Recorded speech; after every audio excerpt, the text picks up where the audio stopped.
Jonathan Magno.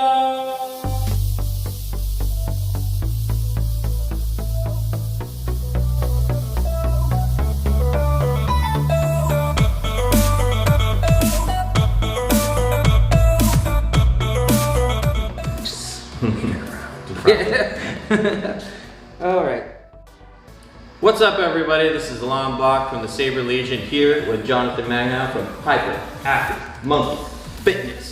Yeah. The hyperactive monkey himself. We're going to be talking about the TSL Unity Ruleset, but in the future, we're going to be talking about a lot of things. You know, we're just like starting off with the Unity Ruleset because it seems to be quite pertinent right now, especially since Jonathan, that was like your first Saber Legion tournament. Totally was. Saber Masters Invitational. Yeah.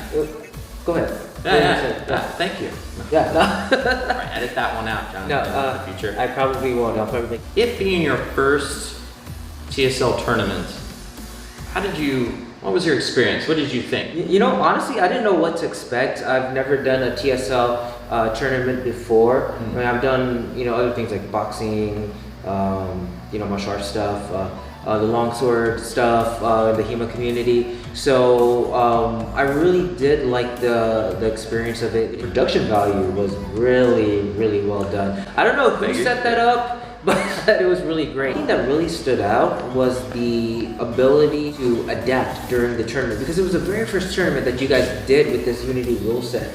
Honestly, it felt like I was doing like combat with like WWE involved, right? With all the different characters there. So it really did have a blast. Thanks. Yeah. The entire idea is that we wanted to increase the entertainment value, not just by the production, because we did have some amazing lights and sounds. We had this gentleman named Disco Matthew L. Disco doing all the lights there, and we had Jay Forte who was doing the sound design. He was playing all the tracks and everything. We also had Jesse Gill. We had Gary Byrne, and they were recording and doing all this really cool footage and stuff so that we could have some really cool highlight reels and things to show everyone. I really love the fact that the rounds were set by the music. It's something super different that I've never seen before. Yeah. And to backtrack with the whole experience, right? Our very first tournament within the TSL was going to be the Masters Invitational. That was a really cool experience. The entire idea was that we wanted to be able to invite people who showed great martial prowess in other martial arts, like longsword, and I'd say you're a really great martial artist. Yeah, and Christian and a lot of the other Demons people, they're really great martial artists. So there was a vetting process. We didn't just like allow people to do. We wanted to have a lot of the TSL regulars, the founders. We had Charlie Cummings coming here, did a great job. Of course, Terry, who won it.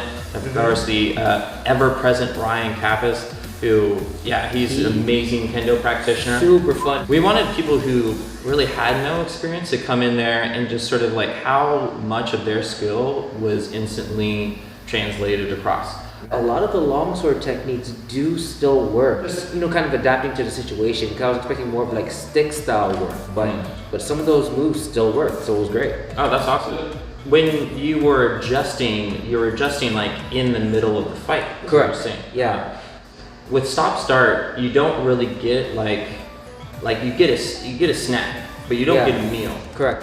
What do you think of the fact that we didn't say like, oh, you got a hit? We just sort of like disengaged you guys. That was fine. That was good because you know when you get hit, right? You know when a point's being made, and if you don't know, then you really probably shouldn't be in that tournament. I think that's one thing that why the Unity Ruleset can be considered a bit more advanced, in the sense that you have to have that awareness. When people are competing, they should actually experience the Unity Ruleset earlier on, but only after they've done a few competitions. Like in other, martial arts or combat sports, you'll do a few competitions at a lower level, and then once you've vetted yourself there, you're gonna go ahead and come up to a higher intensity. And by the time that you tested it, then there's no problem going back to say like a start-stop method, because you both know for sure. So would you want to go to a start-stop sort of tournament again, or you kind of like? I will be honest with you, I get enough of that with HEMA. Yeah. I personally need to have stimulus, and the start stop stops that stimulus immediately. Right.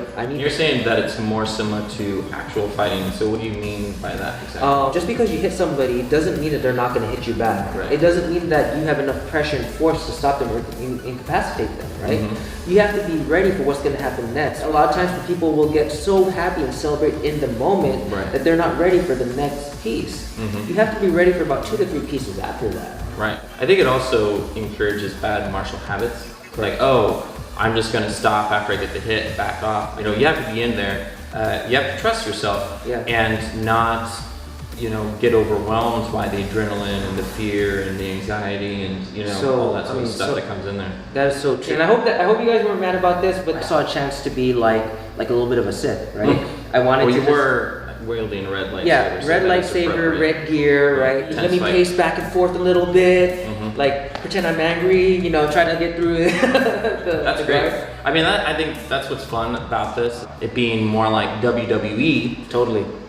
I think this is a really cool kind of cross section, but the fighting is real, which makes it even cooler. I have to say. You know, what's cool about TSL is that you have 2 different types of people. You have martial artists who have a cool geeky side and want to kind of bring that all together, and then you have people who maybe are not martial artists, but they're inspired and they want to be like those heroes.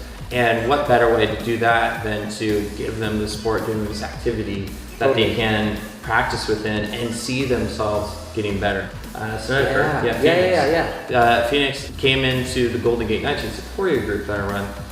Was able to develop, you know, all these skills and stuff, and I can't wait to see Phoenix do a competition. Just this week, because Phoenix does train with me.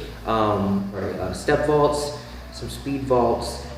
Even like jumping off of an elevated platform into a roll. You're really helping out people actualize their vision of themselves too. Totally, you know, within the limits. I mean, like people can't really fly yet. So.